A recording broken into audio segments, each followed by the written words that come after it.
Добар ден, денес по фокусот на Цивил е дискриминацијата, врсничкото насилство, омразата и булингот во средните училишта, особено во град Скопје. Со нас денес гости се Кристина Дода и Мартин Сопран од Институтот за човекови права, кои што беа дел од истражувањето кое опфати повеќе скопски училишта, односно средни скопски училишта. Па веднаш би почнале со првото прашање, кој ви беше мотивот да направите едно вакво истражување и што добивте првично од ова истражување?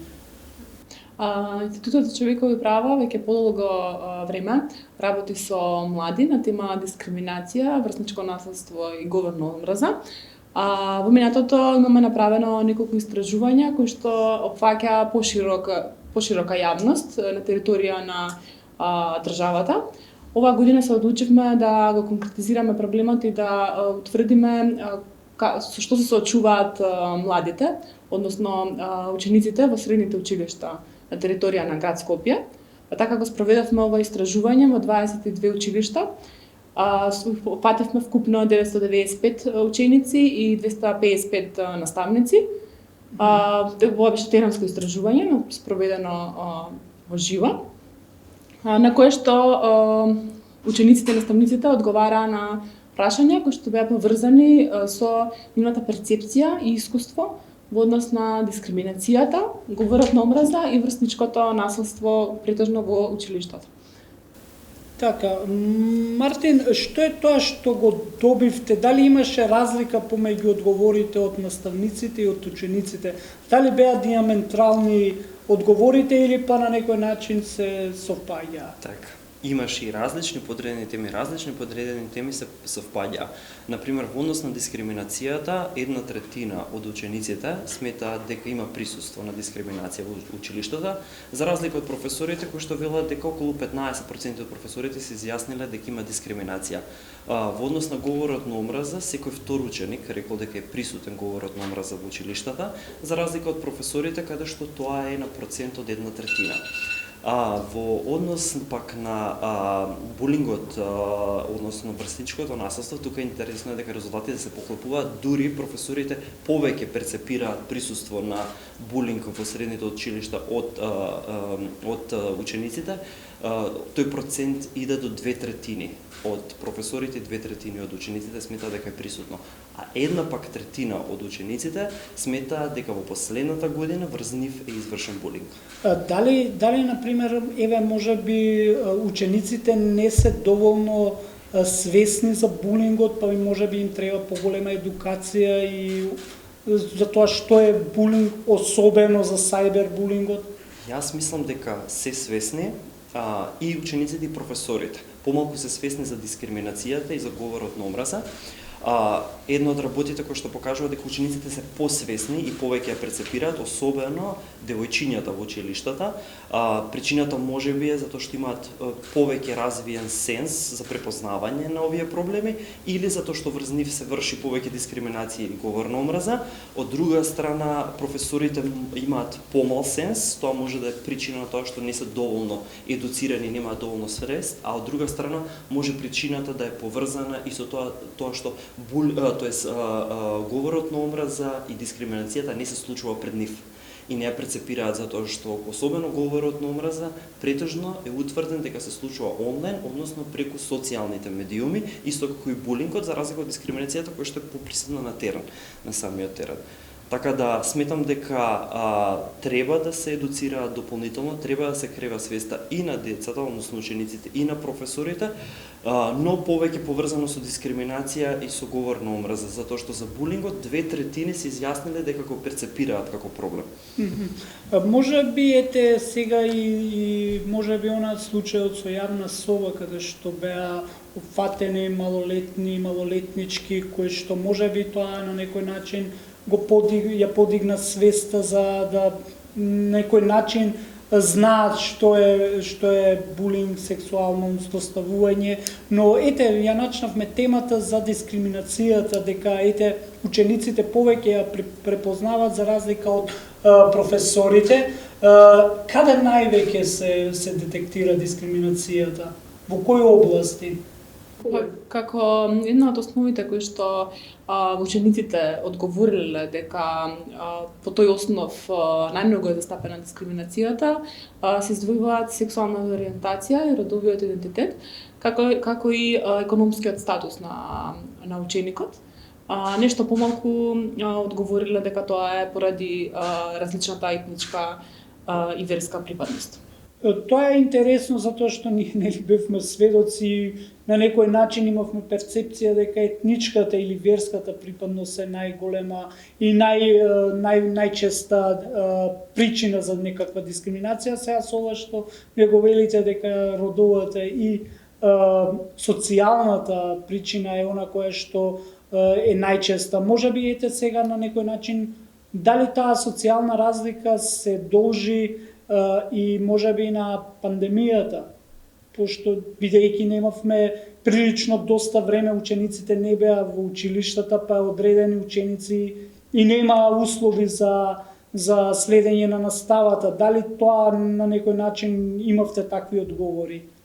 До одреден степен, може би, да има влијание пандемијата, но во рамките на овој проект кој што го спроведуваше Институтот за човекови права, ние правевме и едно друго истражување кое што се однесуваше на медиумите, односно колку медиумите, мас медиумите, електронските медиуми и социјалните медиуми влијаат во креирање на ставовите на учениците, поврзани со булинг, дискриминација и говор на омраза, и таму беше утврдено дека мас медиумите скоро и да немаат никакво влијание врз креирањето на ставовите кај учениците. Електронските медиуми имаат средно влијание, но затоа социјалните медиуми имаат исклучително големо влијание и врз основа на тоа ние прашавме кои се тие социјални медиуми, тоа беа TikTok и Instagram, и учениците и младите следат инфлуенсери кои што пропагираат одреден начин и стил на живот, кој што можеме да го кажеме дека е така полуксузен, каде што бара вие да имате iPhone,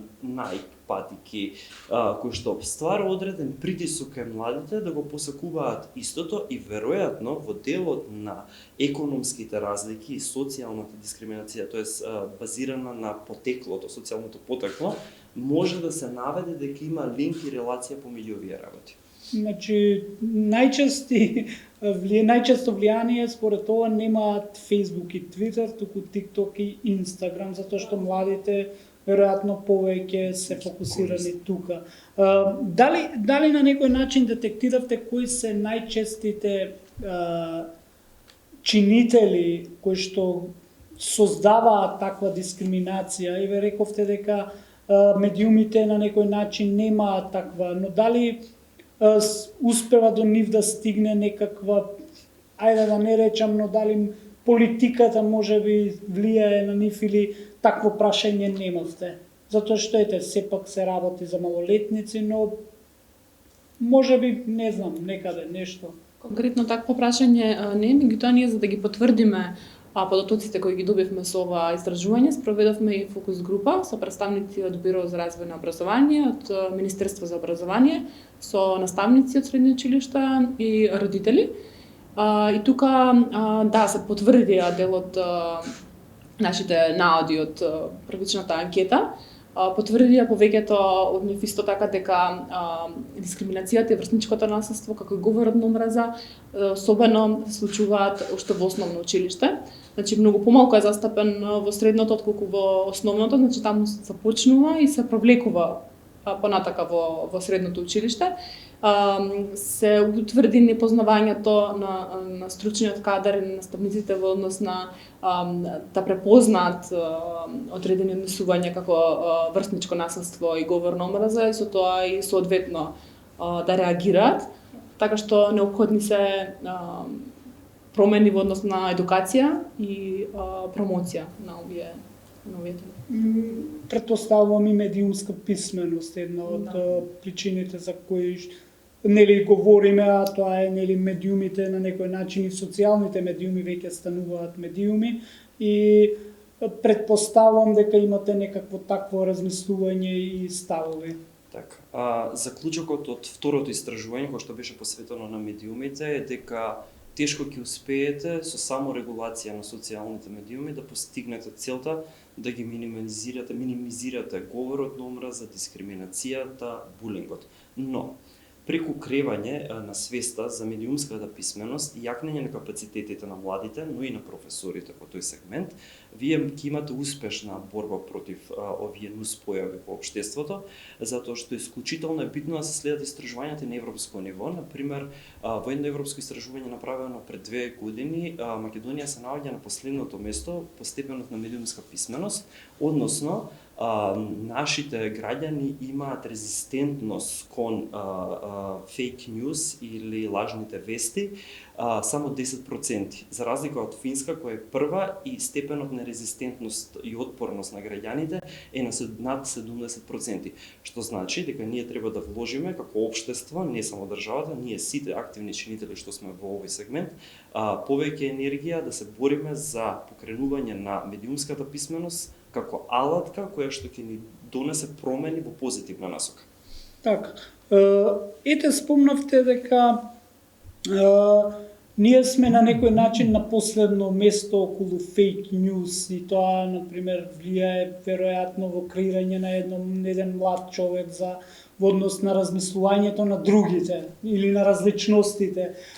Како во едно мултикултурно општество како што е нашето, дискриминацијата, говорот на омразата, врсничкото насилство наоѓа плодно тло. Како ете во едно, дали имате истражување, како вашето истражување зборува во однос на мултикултурните училишта или па училиштата с кои што се само со една етничка заедница? Дали има некакви разлики во одговорите? Така, како што спомена и Мартин, резистентноста кон лажните вести е на многу ниско ниво и со тоа информациите кои што ги примаат и самите ученици, значи ги земаат, да речеме, здраво за готово. Образованието не дава доволно простор во однос на промовирање на овие различности, во однос на промовирање на вредности кои што ќе создадат еден млад човек да знае да разликува лажни вести и да провери соодветно факти, дали нештото станува лажна вест или се работи за вистина или дали како соодветно да се бори против стереотипите кои што цело време се пред него на социјалните медиуми. Во однос на истражувањето, да, спроведени се истражувања и во средни училишта кои што се со мешан состав и средни училишта на кои што наставата се одржува на македонски, наставата се одржува на албански јазик. Имаше во некои прашања различни одговори. Така што, например, во училиштата кои што се на албански јазик, интересно е што, да речеме, основот етничка припадност и вероисповед не беа најважни кога се станува збор за дискриминација. Значи, одговорот на учениците, дали колку се соочуваат со дискриминација врз основа на верска припадност и етничка припадност, беше многу помал, за разлика од македонското, што ни беше интересен податок.